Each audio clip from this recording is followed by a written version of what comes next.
Hello everyone, you're listening to the Earful Tower Season 8, talking all about Paris lockdown and beyond.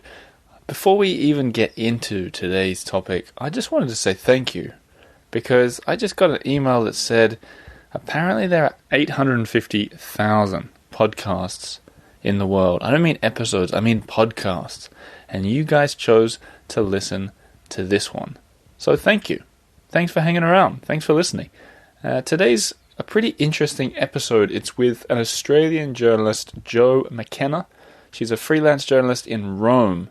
And we don't know each other, but we've back and forth for, I don't know, a couple of years actually, seeming we're both sort of been in the foreign correspondent Australian in Europe, capital city world. And when I put an Instagram post up the other day saying that I'd be doing lockdown podcasts and asking for guest ideas, she said, "Why don't you call me?" And I thought, that's a fantastic idea. I thought it'd be interesting to hear what it's like in Italy, which, as we talk about in the episode, is about a week ahead of Paris where it comes to the coronavirus and how it's been spreading, and probably about 2 weeks ahead of places like America and Australia. So it's kind of a chance to hear what maybe we're in for, how people are dealing with it, how they're coping from someone who's on the ground. But we also took the chance, I took the chance to ask a bit about life in Italy in general and Rome, because I'm pretty interested in it. I thought it made for cool conversation. And just like David in the last episode, Jo is a very positive person, so it was a delight to talk to her. But first, before we get into it, a few facts. She mentions a fine of 206 euros. To put that in perspective, that's 223 US dollars or 374 Australian dollars. And the other thing is, I couldn't pronounce it. It's written in front of me now. Trastevere. That is the name of the place in Rome where Jo is speaking from. So if you know Rome very well, you can imagine it. If not like me, then, just let her do the description at the end and you'll probably be able to feel like you're there too. So here's the episode with Jo McKenna. If you like what you hear, you want to send her some words of comfort, Josephine.McKenna on Instagram. Follow her and put a little comment so you enjoyed listening to her. Otherwise, I'll talk to you again at the end of this little episode, reading out a few emails that you guys have sent in. Here we go, the Eiffel Tower, let's do it. Jo McKenna in Rome, can you hear me? I can hear you. How are you? I'm pretty good. I'm in lockdown, but I've got the sun shining through the window, so I've got a smile on my face. Yes, and for everyone at home, I can see Jo. She does have a smile on her face, and it does look like the sun is shining on you as well, from what I can tell. But what I'm really interested in, like I say, how are you? And you say you're well. That's health-wise. How are you feeling otherwise, like with everything going on around you? Surprisingly good, actually. I'm pretty sporty. I'm a runner and I love swimming, and I thought that would really start to impact on me. But having the sunshine and being able to at least get out of the house and do a quick food run in the morning or take the garbage out, because we take the garbage to the local square, that just helps to shift the energy. And being able to talk to people online. Last night we did a telephone, Skype, Zoom aperitivo around the world with friends. That sort of thing really helps. But I do live alone, and I'm a little concerned longer term how this is going to impact on me. That's lucky that we can sit here and chat face to face like this, to give you a bit of a respite from your day as well. But I've so many things from your first answer that I want to ask. But especially, what do you mean by bringing the garbage to the local square? Is that normal? That's not a new thing, actually. Rome introduced that a couple of years back, and we all thought, what? But it's actually worked quite well in my neighbourhood, because I live in Trastevere, which is a bit like the Marais in Paris, so lots of bars and cafes and restaurants.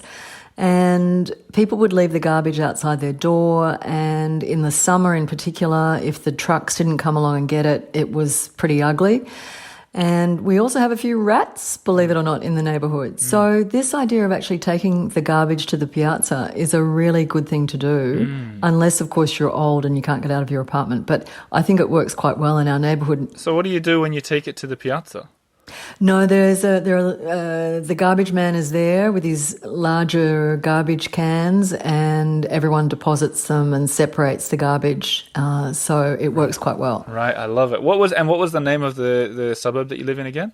I live in Trastevere, which Trastevere. it literally means across the Tevere, which is the Italian word for the Tiber River. So across the river. I'm learning so much already, and we haven't even got into the subject of the day. But the main reason I call you, besides the fact that we're just two Australians in lockdown in Europe, is because Italy appears to be about a week ahead of France, and France appears to be about a week ahead of Australia and maybe the States. So for me, looking at what's going on there gives us an idea of what's going to happen here, and so on down the chain. So if we start at the beginning a little bit, maybe you can summarize the past couple of weeks for us, and then we look at where it's going from there. But in Rome itself, it's quite serious, right? It is serious. It's not nearly as serious as it has been up in Milan and that region around Milan known as Lombardy. So many towns up there have been severely affected. One in particular, Bergamo, they've literally been lining up coffins. They do not have the resources to bury people, and they've been putting coffins on army trucks and taking them to other areas to be cremated, which is quite horrendous. Wow. But in terms of the gradual process, I think for all of us, wherever we are, it has been a gradual process of lockdown. And I remember being incredibly shocked when the government moved to lock down Milan. I can't even remember when that was, maybe 2 weeks ago on a Saturday night. And we saw this mass exodus from Milan and a huge panic. And then the whole country was locked down just a couple of days later, and suddenly we all began teleworking and trying to keep in touch by Skype and Zoom. So this is about just under 2 weeks ago in Rome, is that what you're saying? I'm trying to remember. I think it was about the 9th of March. Okay, right, and today's the 25th, so that is about 2 weeks, yeah, over. And in Rome, was there the same kind of panic that you had seen in Milan? Well, in Milan, because it's such a multicultural international city, a lot of people work there, but their families are in the south of Italy. So all those people fled to the station to try and get back to their home cities. Rome, not so much, because people here live and work here. What's been incredible, though, I have to say, Ollie, is how people have just stuck to the rules. I live in a country where people love anarchy. We know what Italians can be like. We've all seen them on holidays. Yeah. Suddenly people are off the streets. People are standing in line. People have stopped kissing and hugging each other, which is a cultural tradition here. Yeah. So hang on. How do they greet in Rome? Do they do the kiss thing on the cheek? Oh, the kiss thing is very important. Same as France, like left, right kind of thing? Yeah. Yeah, and they've totally stopped. Yeah. In fact, the opposite. I'm one of the few people on the street who doesn't have a mask. And people see me coming and they move away from me. Yeah. But it's not... So why do you not wear a mask? I couldn't find one. They've all gone. Interesting. And how about in the past week? So let's say you are a week ahead of us in Rome to Paris, is about right. Have things changed dramatically, or is it just like, let's settle into this lockdown and see where it goes? Has it changed dramatically? I think we're all reeling from the daily updates on the death toll. I mean, people are taking heart because the number of infected people has fallen. But yesterday there were 743 deaths, and the day before that, 600. And you just look at those figures, and we all wait for those figures to be released every night now at about 6 o'clock, and we're all in shock when we see them. Wow, because it's not happening at all like that in France. Well, I mean, I speak for myself and my friends, but I feel like in Italy, everybody's probably waiting for it to take that turn and go down. And so you're hanging out for that toll, for that number to come out every day just to see where you're at, basically. Is that how it feels? Yeah, and also the rate of new infection, there's a lot of weight put on that. But even if they contain it in Lombardy and get the numbers right down, they can't take off the national lockdown until we have assurances that we're not going to have fresh outbreaks in Naples or Rome or in the south of Italy. And how are people feeling? Like, have you been told how long the lockdown is going to go for? Well, initially they've said till April the 3rd. I think most people think it's going to go at least through to the end of April. And yesterday, the Prime Minister, Giuseppe Conte, announced new fines for people out on the street with a suggestion that these fines would stay in place until July. Wow. And people started to think, whoa, hang on, what are we talking about here? How serious are the fines? They've raised them from €206 to up to €3,000 plus a jail term of 5 years. And that's for, and I've been talking a lot about the French attestation that you have to do to get out. I don't know, is it the same kind of thing in Italy? You're not allowed to go out unless you're going for food, medical supplies, or exercise. Can you still do the exercise? You can't exercise anymore. I think you can exercise maybe 100 to 200 metres from your house. But yes, you have to carry that document with you indicating your reason for being on the street. And if you don't have a valid motive, or for example, a couple of friends of mine who were having a quick chat outside the supermarket, they were fined because they didn't have a good reason to be out there talking on the street. Jeez. And have you been stopped by police yet? I haven't, but I saw 3 police cars on Saturday out on the street, and I did stop one of them myself because the bank machine unfortunately just swallowed my ATM card. Oh, wow. So I asked the police if it would be okay for me to go back to the bank, and I've been calling my bank, but there's no response. So I'm just wondering if all the banks have closed as well. You know, I don't know if this is the kind of thing I should suggest everyone do publicly, but once a bank swallowed my card, and I put someone's business card they gave me right in after it, and it spat them both out. Might have to You can go back to the machine. Might have to do that. But I'm just stressing to people at home, don't put your other bank card in. Put in like some guy's business card who gave it to you 4 weeks ago that's sitting in your pocket.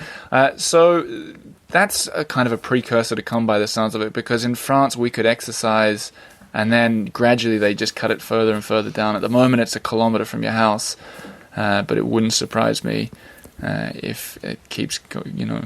And it's funny too, because when you're in that particular phase, you might make an adjustment where you think, well, look, we all need to be responsible. And then suddenly you're looking askance at the other people running going, who do you think you are? You're putting other people at risk. And and you still want to be running yourself, but you're judging everyone else. So it's so weird. It's a weird headspace. I've noticed there's a weird thing. I don't know if, like in Paris, I follow a lot of Paris sort of, I don't know if the word is influencers, but people that share their typical Paris, and a lot of them are going crazy because they got nothing to share anymore, right?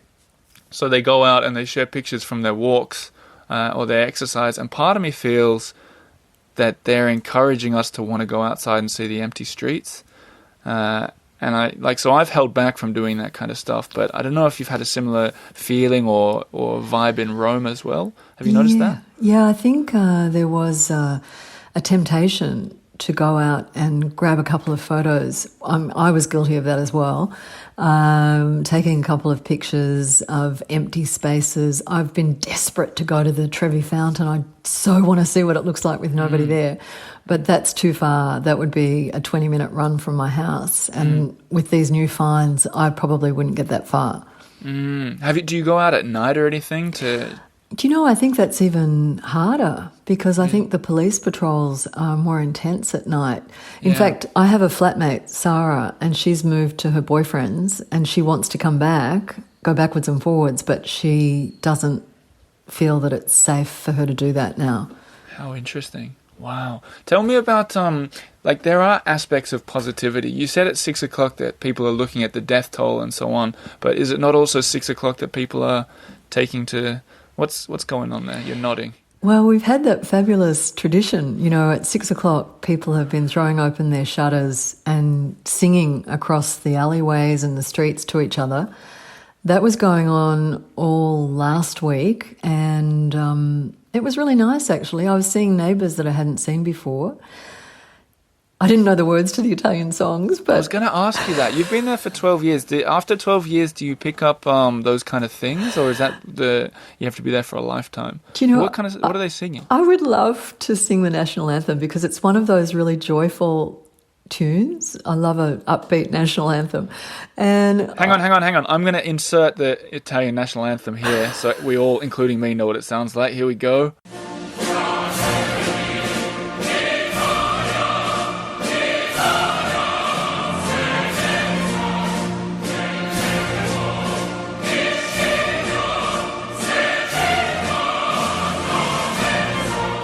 Okay, there you go. Yeah.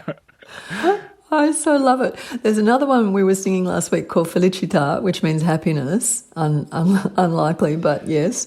Right. And I went home and Googled it, and there are these dorky guys who made this tune incredibly famous in the 80s or whatever. The guy is still alive now in his 70s and has a facelift and dyes his hair, and he's still on all those cheesy TV shows. And I'm thinking, he didn't look so bad when he was young. I want to start a singing thing in Paris. I want to go out on the balcony and do like an Edith Piaf song and see if everyone joins in with me. But I'm so nervous that it won't work. You know, like Oh yeah, that would be beautiful though. yeah, you haven't heard me sing, Joe. Plus, I only know so many of the words, so I'd really rely on people coming in after about the third line. So, mind you, she's a bit mournful, isn't she? She can be. No, she's all over the place. She's all right. Okay, she's all right. cool. But let's talk about. So they go out there. They're singing these kind of happy songs. Are you out there cheering, or are you just sort of listening? Well, I've been filming a little bit of it and putting some of it on Facebook. I don't know if it's been continuing this week. You know why? Because people are starting to go stir crazy inside their apartments, especially with their kids at home and spending 24 hours a day with their spouse. And suddenly we're hearing arguments inside the apartments. Wow, interesting. Yeah.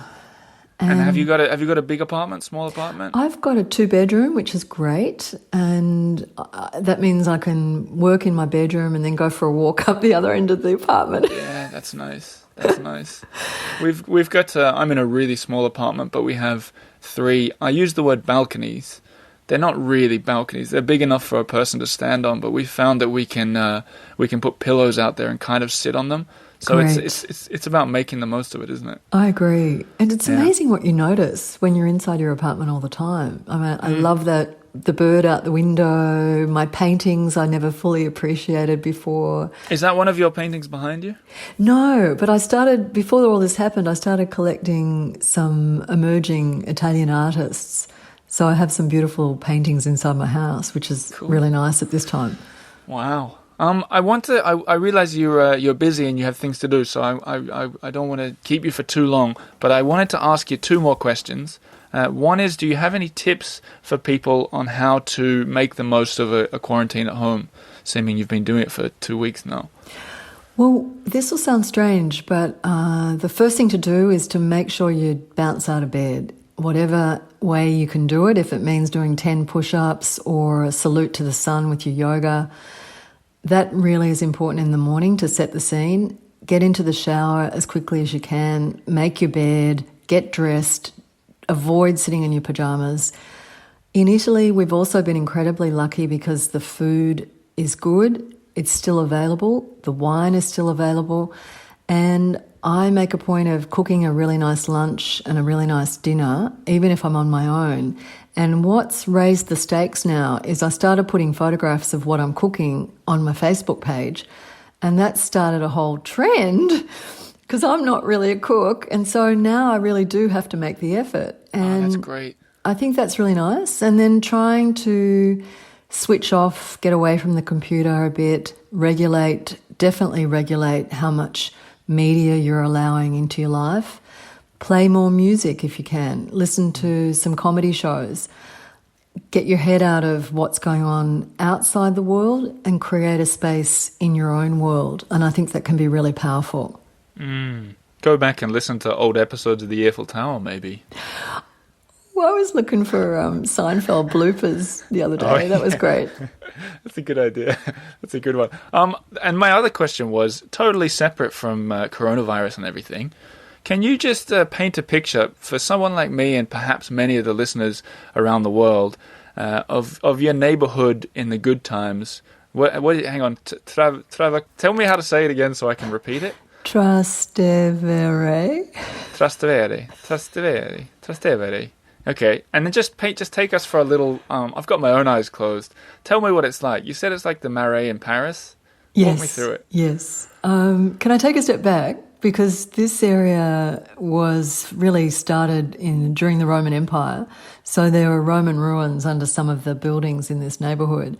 And then it was big in the medieval times. In fact, the plague swept through here in the 1520s. But this neighbourhood has traditionally been very working class, and you still find local people who've grown up here with their grandparents and their extended family. But in recent years, it has had, or still has, 2 American universities, so it became the centre for bars and restaurants and cafes, full of American kids, then full of Airbnb because it was popular with Americans and other foreign tourists. So in recent times, we've been used to hearing the sound of the little suitcases being dragged along the street. What's amazing right now is there are no tourists, there are no foreigners, and suddenly I'm getting a snapshot of what this neighbourhood looked like, stripped away from mass tourism, and seeing people even starting or regenerating the community that was there before. There's this amazing sense of community that I hope will stay once all this passes. How fascinating. And what about visually, to complete my mental image? Is it like small cobblestones, or is it sweeping sort of piazzas and stuff? Well, there's one main central piazza here in Trastevere that many of your listeners will know if they've been to Rome. It's got a beautiful basilica that goes back to the Byzantine era. With a beautiful fountain, and it's been a central meeting point not only for foreigners but also for Italians, particularly in the summer. It's full of people. The little alleyways are cobblestoned alleys with limited traffic, and it's got a really nice little village vibe, I think you would say, and I'm hoping we can keep that going when mass tourism eventually does come back. Well, let's hope things get back to normal and that you still get to keep that semblance of village life when all did I say let's hope it all gets back to normal? I meant to say let's hope it all gets back to normal quickly. And I hopefully one day will sit down and have whatever you drink or eat over there in Italy. What do they do? Wow. Aperitivo or something? Yeah, aperitivo. But, I mean, the saddest thing I have to say, Ollie, is that the coffee shops are closed, the cafes are closed. And in Italy, as we know, more than any other country in the world, that coffee in the morning, standing up at the bar and throwing it down and chatting to the garbage collectors or chatting to the postman or whoever it is standing next to you is one of the things that makes Italy so special, and suddenly all that's on hold. Wow. What does it cost when you have one of those like cheap espressos in Italy? So you can still pick one up for €1. Yeah, okay. And is it cheaper when you stand at the bar to when you sit up there? 80 cents. Oh, I love it. There's a lot of similarities between Rome and Paris by the sounds of it. But anyway, that's for another podcast, Joe. Have you got a public Instagram page you want people to check out, or are you all private on there? I need to check that. I think it's Josephine.McKenna, and I need to use that more often. If you are public, I'll share a link, and then the people who are listening, if they want to send you words of encouragement or rate your dinner pictures or whatever, they can do that. Otherwise, thanks for giving me your time and giving us such a positive look on a serious situation. So thanks for that. Thanks, Ollie. It's been great to talk to you.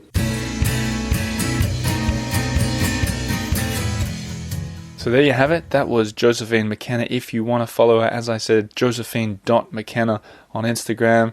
Maybe get a taste of life in Rome, on lockdown and otherwise. But anyway, that conversation was recorded on March 25th, so today, as I'm putting it out. It'll be interesting to keep track of how things develop in Italy. But now onto a totally different note. I want to read out a few of the messages.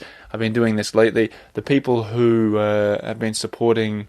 Well, people who bought copies of my book via the Kickstarter, they all got a chance to send in some message, ask some questions. I'm just going to go through a few more of them. Liz in Sydney says, without the Eiffel Tower, Paris would seem so much further away. I particularly love it when the red Vespa comes out to play, just like my one.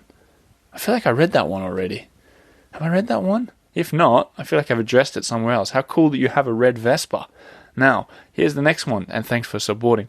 Randy Anderson asks, when you want to escape the city, where do you like to go? Oh gosh, I wish I could go anywhere right now, but I suppose on a normal day, I like to go to the big woods. And fairly recently, a couple of weeks ago, I went to the Bois de Vincennes with my wife Leah, and we just parked the scooter right on the edge of it and tried to walk right into the middle to really feel like we were getting away from everything, and that's always nice to do when you're in the city for a little bit too long. Otherwise, I can recommend places like Lyon and Clermont-Ferrand, where I went recently, as nice getaways as well. Thanks for the question. What else have we got here? Julia Cobb. She just says, hello to my grandchildren, Logan and Ella. Hey, Logan. Hey, Ella. How you doing? Thanks for sending that one in. What about Catherine in Hoboken, New Jersey? She says, Oliver, in your opinion, which is the best wine bar or place to do wine tastings in Paris? And what's your favorite French wine? I'm going to let you in on a little secret here, Catherine. I'm no expert on French wine, although, I don't know. I don't even really go to wine bars. This is something I want to address properly and do a proper edcast, a proper podcast on as soon as everything's back to normal, because wine is one of the things that people often will message me about and ask me to do an episode on. So we should get into that. A wine tasting video would be fun. But if I'm in a pinch and need to grab something, I'd probably get like a Côte du Rhône. But no, I'm not the expert, not the person to ask. Here we go, Laurie McCallum. She says she's in Houston, and she says, how do you respond when... By the way, I haven't read any of these ahead. I'm quite enjoying just clicking through. How do you respond when people that have never ever been to Paris or France say that the French are rude? I addressed this a couple times, even in the book that you've supported, Laurie. I say it's all a big misunderstanding, to be fair. I think often people who come to France... and they have it in their head, they think, French people are rude from whatever, probably from a Meg Ryan movie, they've got that idea. And then they come over here to Paris, and then they go to a waiter on the Champs-Élysées who's busy, who has a million things to do, and then maybe they order in English, or they don't say hello or bonjour, they're a little bit rude themselves, and then the waiter will be, treat them the same way. And then they'll go home and they'll go, hang on, French are really rude, this is horrible. When the truth is, if you take the time to say bonjour and chat with them, they're actually lovely. So when people ask me, are the French people rude, or they say they're rude, I say, nah, you're mistaken. It's a misunderstanding. Even I take it a step further and I explain different ways to get French people to smile and laugh. That's somewhere in my book. You'll enjoy reading it, I'm sure, Laurie. I'll do one more and then we'll wind things up here. Paul Placeway says, my wife Mary and I hope to visit the city again soon. Well, I hope you come here soon, and I hope many other people do too. Thanks for the email there, or the question I should say, Paul. And I'll carry on with them in the next episode. Well, I think we'll wind things up there for the day. Like I said at the beginning, there are 850,000 other podcasts that you can go and listen to now if you dare, and apparently over 30 million podcast episodes. That'll keep you going. If not, why not just keep listening to this one? There's something like 180, 190 episodes to listen to now. I always give each of the episodes my best shot, so you can't really go wrong with where to start. But yeah, I'll be back with a few more episodes soon. If you didn't hear it, in recent episodes, I did a pub quiz on YouTube, a live pub quiz all about Paris. The update on that is I'm writing the second one. I say writing. I'm getting help from other people. I was on the phone to John Baxter, regular guest on this show, the author, Australian author, and I said, John, it was funny actually, I called him this morning, and he answered, he said, Oliver? And I said, yes. He said, did you mean to call me, or is this an accident? And I said, John, of course I meant to call you. And then I talked to him about Henry Miller, because I picked this, some of you all know this, many of you won't, I picked a Henry Miller book, Quiet Days in Clichy, for the book club, and a lot of the book club members thought it was a bit too racy. I didn't even know anything about it. I just, after Caroline de Maigret recommended it in a recent episode, I just went with it, and then all the book club members said, well, Oliver, that was a bit different to all the other books. And I said, John Baxter. I said, I called him Baxter, actually. I said, Baxter. And I asked him, what... Someone said, what are the redeeming features of that book? Can you explain it to me? And he gave me a really good answer. I typed it up. I'm going to put it in the book club on Facebook, so you can check that out. But while I was talking to him, I said, I'm going to do another one of these pub quizzes on YouTube. Can you write me a few questions? And he loved the idea, and he wrote me about 10. So I'll feed a few of them into my pub quiz coming up. I don't know exactly when. Subscribe to YouTube. That'll be fun. But that'll do for today. Guys, keep your head up. Let's stay positive. Try and stay as positive as I am, and as Joe is, and as David was in the last episode, and you'll all be fine, I'm sure. Lastly, thanks to all the people who've been signing up on Patreon. I did mention that I lost my sponsor to this show, thanks to all the troubles going on. But no matter, there are lots of kind Patreon supporters increasing their pledges or signing up after a long time of listening. You guys are welcome to do the same. Hopefully see you on the other side. Patreon.com/The Earful Tower. That'll do for now. I will see you in a few days, maybe on YouTube, maybe on podcast, maybe on Instagram, who knows. But I'll be there, and I hope to see you too. Au revoir.